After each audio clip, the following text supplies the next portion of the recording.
flash, right? This side.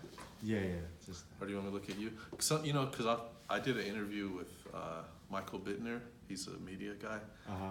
And actually, he had me look at him Oh, and not into the camera. So I should, like, It was kind of like this.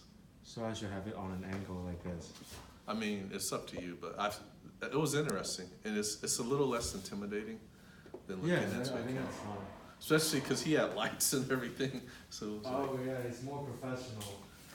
but it's like it's like you're on Cops or something. All these bright lights, Yeah. and he's got like mirrors and stuff Really? to make it. It's all professional, right? I see. So, But what? they had hair, makeup, and all that stuff. No. Really? Oh no.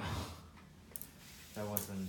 Yeah, for this one, so our purpose for this is to interview faculties and students, so that when there are new students that wants to come to CRC and they don't know the professors, they don't know what it's like to be in CRC, so it'll give them an idea for that. So my colleagues, they have already interviewed some other faculty, for example, like associate professors, the professors can tell them what the classes are like, something like that. Okay. So yeah, so this one is just for you, Mr. Carney, right? And yeah, so the first question is, what is your role at a Consumers River College? I'm the coordinator of the MESA program, which stands for Mathematics, Engineering, Science Achievement.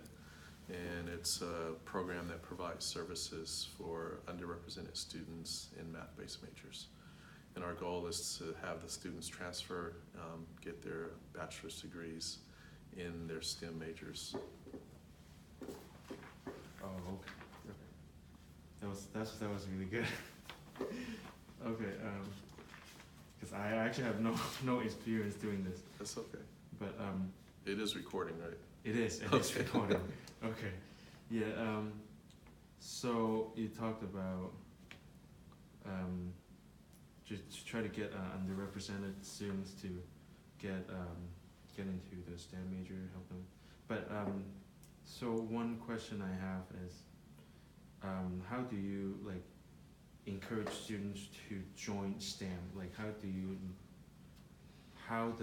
do students realize that it is something that they can pursue, not something that's too difficult for them? Yeah, that's interesting. Most students come in, already saying they're interested in STEM. I do sometimes do classroom presentations. A lot of times I tell my own story, and so students will come in sometimes and talk after that and say, well, I wanted to be a doctor, but I didn't think I could make it. And so a lot of it is showing students people just like them that used to be students. And so, for example, I had a student come in once, and he was in pre-algebra, and he wanted to be an engineer, and he was just like, that's going to take so long. And I actually was able to show him on LinkedIn former students who are engineers who started in Math 30. So that makes it more tangible to say, okay, someone else actually did it, I can do it too. And just to say it's going to take as long as it's going to take, and that's okay. Don't measure yourself against another student or anything like that. You'll get there as long as you just stay focused and utilize the services that are available to you. Right.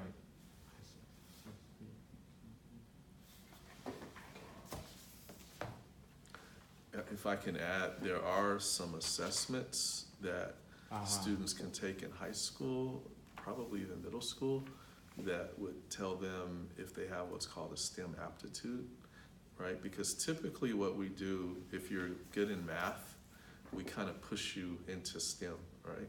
Yeah. If you did well in math in high school and college, and we'll tell you you should become an engineer or something like that.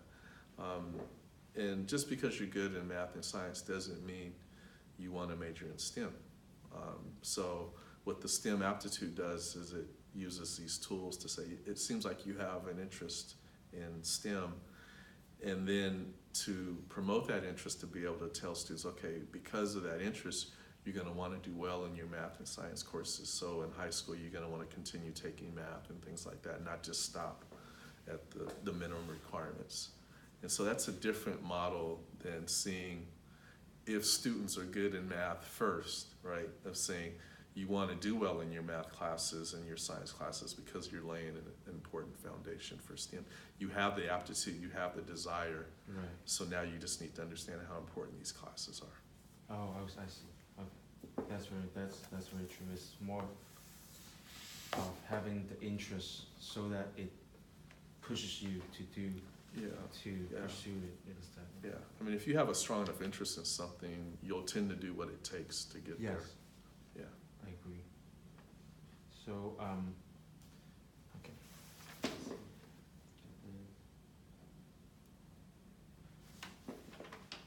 As someone in the field of STEM education, what do you think contribute to student success in engineering or chem major, bio major, or computer science major?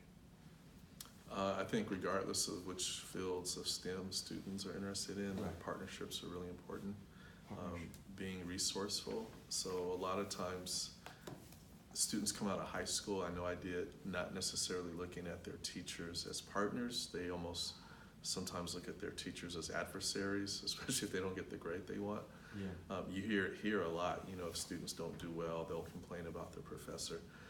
I like students to look at professors as resources and look at everything available to them as a resource, whether it's the MESA Center, a summer internship, a professional development experience. These are all resources that you add to what I like to call your toolkit that can equip you for success. And so working with other students is really important, which is why the MESA Center has tables. It doesn't have cubicles or anything like that. And it's not to say that there's not time to study alone, but we all benefit from the ideas of others, right? So you might have learned a certain way to solve a certain type of problem in an earlier math class that you carry on, but another student might have learned another technique. Mm-hmm. And there's a point where you could benefit from understanding that technique that the other student learned. So I think it's about partnerships and being resourceful. I see. So, talk about students, partnership, resources. So, okay.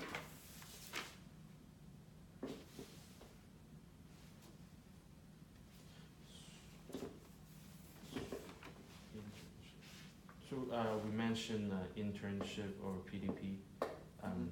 Other than partnership, what do you think is the importance of getting internship or outside of class experience? A couple things. One, it lets you see, is this really something I want to do, right? So a lot of times, for example, a student that's interested in science may not know, do I want to go a PhD route or do I want to go in more of a medical degree route? And sometimes doing that research, they'll say, well, research is not for me. I'd rather not be in a lab. I'd rather be more in a hospital setting working with patients. And to be able to get both of those experiences, right? Mm-hmm. And understand which one is better suited for you is really important. I heard a story of a student that went all the way to starting medical school, had never actually worked in a hospital setting, and the first time he saw blood, he passed out. Oh, no. Right? It would have been nice to know that a long time ago. That's not to say he couldn't complete medical school. Maybe he would have gone into some different specialty like dermatology or something, as opposed to emergency medicine where there's going to be a lot of blood and bodily fluids along. So the sooner you know that from experience, the better. Also shadowing physicians or shadowing the engineers or whatever field you're interested in learning that. So for example, I had a student years ago that said she wanted to be a surgeon, but she doesn't like to get up early. Surgeries are scheduled early, right? You fast all night and then you come in early for surgery, unless this is an emergency surgery. And so surgeons tend to have early days. And she didn't know that, she hadn't thought about that. And so it just gave her something to think about. If you want to be a surgeon, it's fine, but your days are going to tend to start early. So that's just good information to know. So it's kind of a low risk, maybe 3 months during the summer or something. It's a relatively low risk investment to kind of help see if this is something that I want to do. The other thing is it can often help you make sense of some classes that you've taken. Yeah. I've had students come back from summer experience saying, hey, now I understand why OChem is so important, or this physics class is so important, or materials, or whatever it is. And that's really important, because sometimes as students it just seems like you're taking all these classes and one day you'll get a degree and somebody's supposed to hire you, but you don't always understand how it all fits together. I see. Yeah, that actually, for me, actually it makes sense, because when you, like, when I was doing like the Solar Bowl Club or the PDP project, some of the stuff I learned in physics, actually, like, it clicks, right? Like all the electricity and the power and all that. Yeah. Yes. So that's really helpful. But follow-up questions to that is, for me, my personal experience of getting a summer internship, it's really difficult. Like, what would you advise students to do to get, like, to actually get something, like get a position like that? Yeah.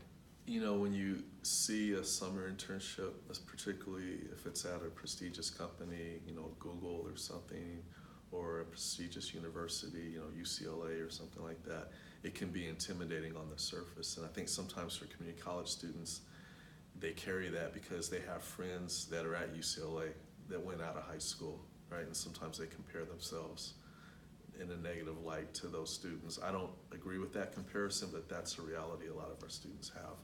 And so, I'm trying to remember the question. I think I started going off on a little tangent. No. The question again was, getting those experiences. Yeah, how? So a lot of times, this is where I think going to a national conference is really powerful. So for example, a few years ago, I took some students to the National Society of Black Engineers conference.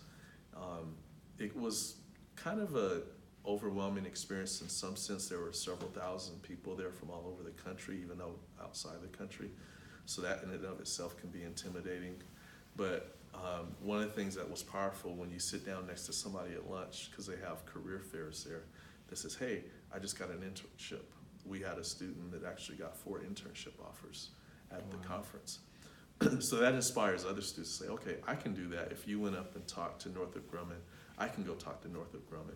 And so just instead of just having somebody stand in front of you saying, hey, I got an internship at Intel, I'm thinking of a particular student now, to actually get a little more into detail on the story. I went to a career fair at Sac State. I was nervous like everybody else. I didn't think I would stand out. You know, I gave the person my resume. We had a brief conversation. 2 weeks later, I had a phone call for an interview, and I was shocked.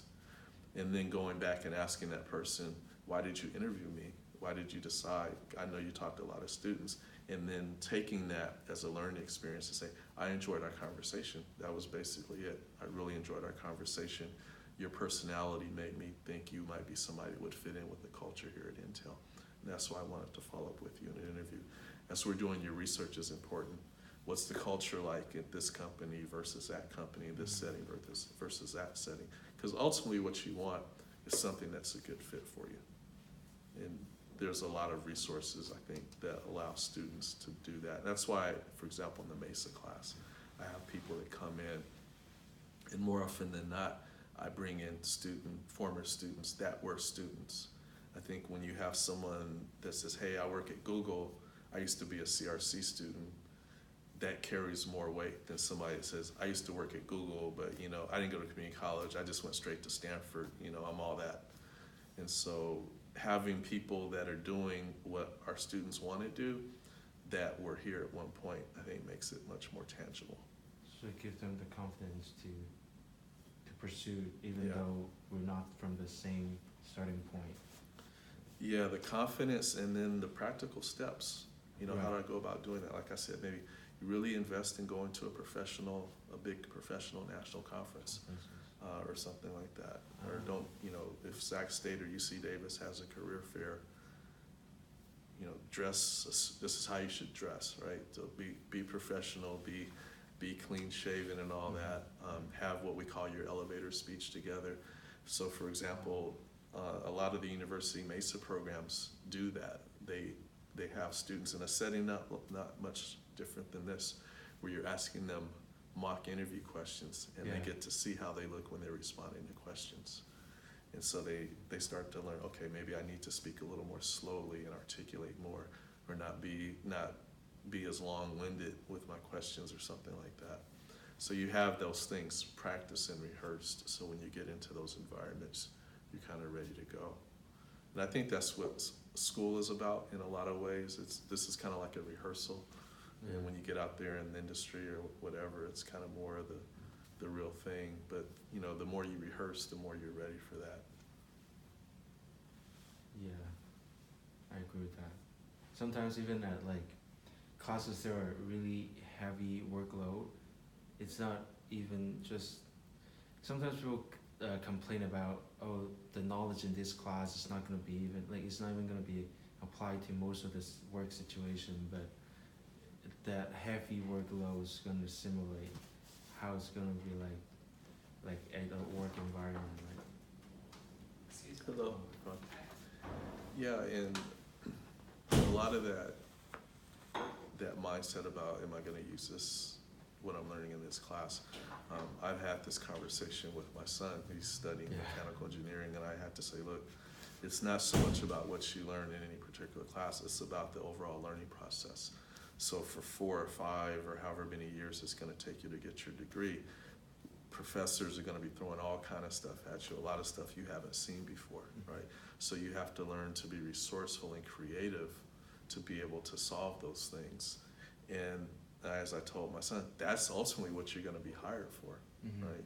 There's a whole bunch of people coming out with engineering degrees and science degrees, but do you have that resourcefulness and that creativity? Because as a professional, you're gonna see stuff you haven't seen before. As a physician, whatever kind of professional, you're gonna see something you've never seen before.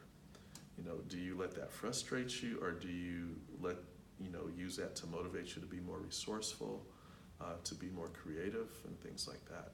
And thinking about, oh, I learned something at a conference last year.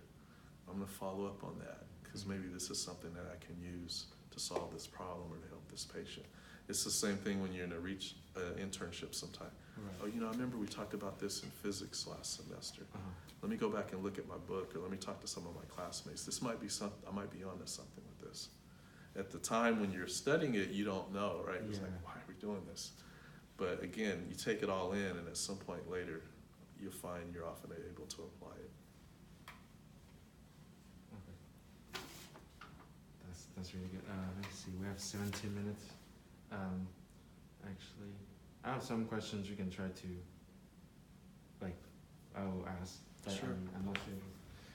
Can you tell me something about your own experience as a student, and what did you do, and how you achieved success as like when you're as a student?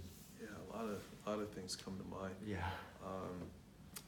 When I was asking for letters of recommendation for graduate school, we had I forgot what it was called, but we had a graduate studies office or something at UC Berkeley. And I met with this person, and one of the things that the person recommended was ask the people, because I was planning to apply to Berkeley, and I knew the advisor because he was a professor I had. So the recommendation was ask him if he has examples of good personal statements, right? And I asked him, and he kind of chuckled, and he said, "Michael, it's personal." And I thought that was very interesting. He goes, "I want you to tell your story, not somebody else's story." I had a professor that I asked for a letter of recommendation, and one of the things he said in the letter of recommendation really surprised me, because he let me read it. He goes, "I was the only student in this class to turn in every homework assignment on time." I thought everybody did. I'm thinking, this is UC Berkeley. Everybody does. Yeah. But I was surprised. Over the course of the semester, every other student in the class at some point didn't turn in something on time. I guess that's the reality I just wasn't aware of. So things like that. Those are nice parents. Do you guys know where to find the adapting literature into cinema class, Science 108? That's probably Business Social Science 108, which is the Oh. building right behind us this way. Yeah, Okay. it's confusing. This is science, and we also have a business social science. That's what I thought, because I looked in through the window and I was like, Science Yeah. Yeah. Thank you. Yeah, you're welcome. Just this way? It's the building, yeah, just keep going this way, it's the building right behind us. Pardon my intrusion. Thank It's you, okay, guys. no worries. We got cut off in between, but do you still remember where we're going at? Oh, yeah, you were About the talking about recommendation. experiences Yeah. as a student. Trying to think of other things that come to mind. I had a class, it was either linear or DE, where, and this was not uncommon that I was, at that time, like the only black student in the class, but I had a black TA for the first time, right? He was a new PhD student. And there was something about that was so strange to me that the whole semester, I never really talked to him. So, you had lecture and you also had discussion. So your lectures were big, maybe a couple hundred students or more. And then you went to a smaller discussion with maybe 30 students, and that's where you got your homework and everything like that. And so it was really important for me to understand that I wanted to, have a good relationship with this person. I wanted to be able to tap into his knowledge and his expertise and things like that. But literally the whole semester I sat in the corner kind of like this and I don't know what it was, and I never talked to anybody about it. That was another thing I probably would recommend, if there's something inside, you kind of feel funny about something, talk to somebody about it to try to get to the root of it. Bottom line was I didn't pass the class. Oh. I'm not surprised, Yeah. I took it over and I did really well. But so it's experiences like that could have easily been avoided, with just maybe a conversation or something. Trying to think of what else. Oh, one other thing I learned was, in my experience, a lot of students get the assignment and they immediately, if they have some time, they go immediately to doing the assignment, right? The assignment may be on a certain section or chapter in the book. They may never read that chapter or that section. Now, ideally, if they have a schedule, they would do it before class, right? You skim it. Now I know that, I didn't know that as a student, right? You skim the material before class. There's gonna be probably stuff that is unfamiliar because you haven't seen it necessarily before, and that maybe you can jot down some questions that you can ask in class. And then you hear it again in class, it may start to make a little more sense. Then you go back and read it more carefully, and it should start to really soak in. And then you do the homework, right? So my classmates would go straight to the homework, right? Oh, I can do this one, I can do this one. I don't know how to do this one. And they flip through the book. Okay, there's an example that looks just like it. And they do the example. Yeah. But they never take in what the whole chapter has to offer, right? And then on an exam in the future, they get thrown something that was in the book and they never saw it, right? So I would come out of exams so often when someone said, hey, did you know how to do number 5? I said, yeah, the book talked about it, right? But they never read the book. I'm trying to teach my own high schoolers to do that now. They just look in the book for the answer. They have a list of questions, they expect it to go sequentially. And they go, Dad, I can't find it. It's like, you need to read the chapter. It's not just about finding the answer and thinking you're done. Yeah. So now sometimes you do have to get to the answer quickly, right? You gotta go quickly and find the answer. But what I like to do is be able to go back and say, let me look more in depth than that later. Maybe it's an urgent situation and time is of the essence. But I find a lot of students don't take the time to do that. They're just getting the work done. And then the other thing is, just because I got the work done, it doesn't mean I'm ready for the exam, right? A lot of times I see, okay, I got it done, I closed the book. Like, maybe you should take some time to review what you did to make sure that you understand it. You did this in a group setting with friends, but the test is an individual thing. So go over it individually, make sure you understand every problem. It takes time. Yeah. Yeah. Yeah, for a lot of students I know, they also just, they don't really try to understand it. More often they just try to find out the pattern of how to do the questions instead of actually understand it, why it's applied in a certain way. Right. Yeah, that Yeah. was a problem, yeah. Yeah. Okay. So we got this. Okay, we can wrap this up. So what's your advice for new students that comes in from high school or come back to school after not being in school for a while, like just in general, not just for STEM students. Yeah. Yeah, what's your advice for them? I think generally for high school students, it's the idea that the motivation has to be within. We call it intrinsic or internal motivation, right? We don't have security or counselors walking around telling you to go to class. Teachers may not necessarily remind you a lot of assignments. You just have to know, okay, this thing is due, this is how I turn it in, and that kind of thing. So I think that's important. Like I said earlier, using your teachers as resources, not being afraid, recognizing that college is something that you're really not meant to go through alone. I had a professor share that with me once. So when you look, I like to say when I walk into a classroom first week of the semester, I'm looking for 1 or 2 people that I can partner with in that class. So I'm trying to gauge, okay, who's serious, who's focusing, who's asking, who's focused, who's asking intelligent questions. That may be somebody I want to partner with. If you're in the back on your phone, or you're not, you're half asleep, or you're talking about the professor on the way out the door, probably not somebody I want to partner with. So it's all about strategic partnerships and alliances, and that's true in academia and just really everywhere in the world, right? We're not meant to be solitary creatures. The more we're able to do things in partnership with people that have similar interests, I think the more successful we are. And also that opens the door to opportunities.